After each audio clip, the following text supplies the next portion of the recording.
Everyone, તો આજે છે મારું કન્વોકેશન એટલે કે મારી લાઈફનો સૌથી ખાસ દિવસ. કોલેજે જઈને કપડાં ચેન્જ કરીને અમે ફોટોઝ ને વિડીયો ક્લિક કર્યા. ત્યાં જ અમને એક ક્લાસરૂમમાં બધાને બંધ કરી દીધા. હું અને મારી ફ્રેન્ડ કોલેજની લાસ્ટ ગોસિપ કરીને બસમાં બેઠા. બસમાં બેસીને અમારે જવાનું હતું લોકેશન પર. લોકેશન અમારા કોલેજની બાજુમાં જ હતું, તો પણ અમને બસમાં લઈ ગયા કારણ કે અમારી કોલેજે એટલા બધા ચાર્જીસ લીધા છે કે થોડી સ્પેશિયલ ટ્રીટમેન્ટ તો આપવી જ પડે. ત્યારબાદ અમને 2 કલાક વહેલા બેસાડીને ફાઇનલી કન્વોકેશન સ્ટાર્ટ તો થયું.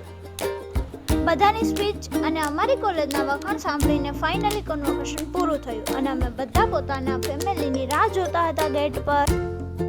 થોડું ફ્લેક્સ તો કરવું પડે ને. રીલ્સમાં જમવામાં લાઈન થઈ ગઈ. કોઈના લગ્ન હોય કે ફંક્શન હોય, જમવામાં લાઈન ન હોય એવું તો બને જ નહીં. લાંબી લાઈન પાર કરીને ફાઇનલી અમારો વારો આવી ગયો. અને હા, આ જમવાનું પણ અમારા પૈસાનું જ છે. જમીને ફરીથી થોડા ફોટોસ ક્લિક કર્યા કારણ કે આ દિવસ પાછો નહીં આવે. તો બસ આજ માટે આટલું જ. મળીએ નેક્સ્ટ વ્લોગમાં. આજ માટે બાય બાય.